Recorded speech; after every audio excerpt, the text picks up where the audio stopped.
Hey everybody, welcome back to my channel Bible with Phil. We're going to be in chapter 3 of Job today. We did chapters 1 and 2 yesterday. And in the first two chapters of the book of Job, we watched a righteous fella named Job lose everything that he had, his wealth, his livestock, his children, his health, his home, everything that he had. We watched him lose those things. And at the end of chapter 2, we saw Job's friends arrive, friends by the name of Eliphaz, Bildad, and Zophar. And Zophar, it's not been going real well. I'm sorry. His friends arrive, they sit with him for an entire week in silence. For 7 full days, nobody says a word. And in chapter 3, Job finally breaks the silence, and what comes out of his mouth is not praise, it's pain. So without further ado, let's jump in. So after 7 days of suffering, Job finally speaks up. In verse 1, it says this: At last Job spoke, and he cursed the day of his birth. So the first words out of his mouth are shocking. I wish I'd never been born. Clearly, my man Job has never seen It's a Wonderful Life, or else he maybe wouldn't be talking like this. But notice something important here that Job does not do. Job does not curse God. He curses the day that he was born.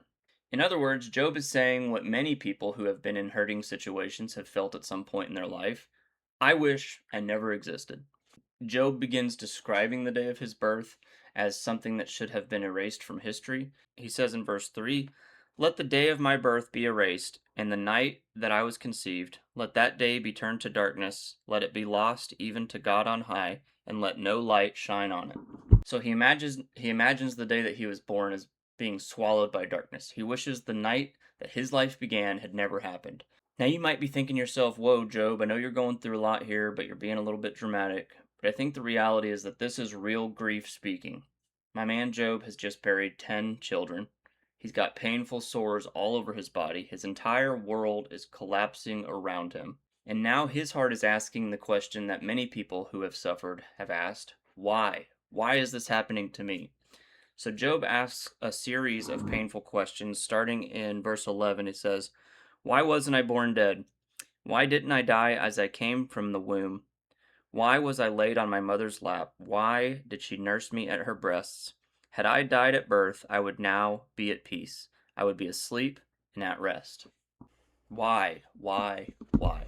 To Job, death would feel easier than the suffering that he is going through, the suffering that he's experiencing, and he sees the grave as a place of rest, a place where the weary are at peace, a place where prisoners are free, a place where the powerful and the weak are equal.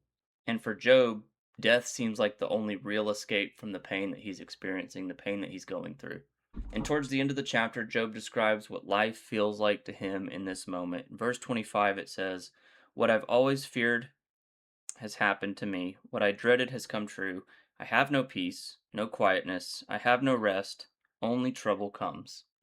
My man Job is exhausted physically. He's emotionally exhausted. He's spiritually exhausted. He's not pretending that everything is fine. He's not trying to pretend to be strong in the midst of all of this. He's simply being honest and telling the truth about how he feels.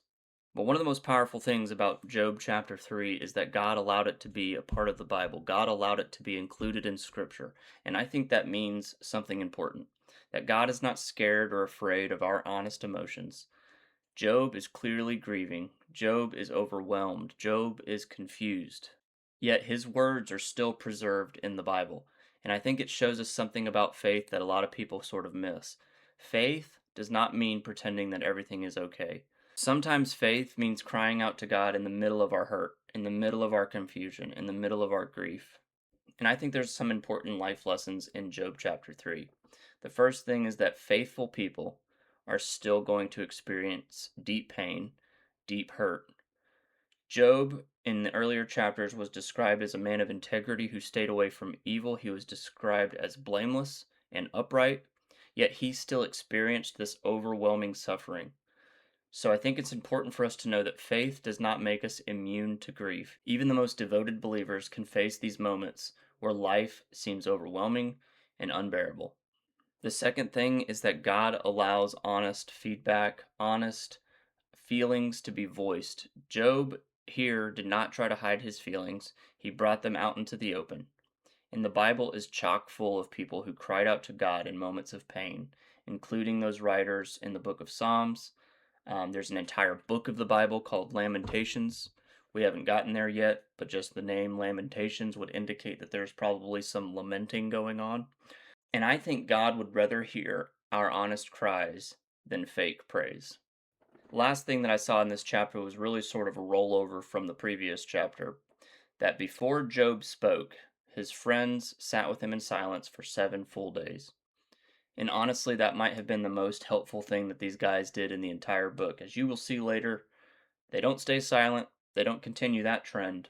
But sometimes I think the best way that we can help someone who's going through grief or suffering is not by trying to explain it to them. Sometimes it's just our presence and sitting with them and letting them know that they are loved and they have our support in the moment of those hardest times. So, what about you?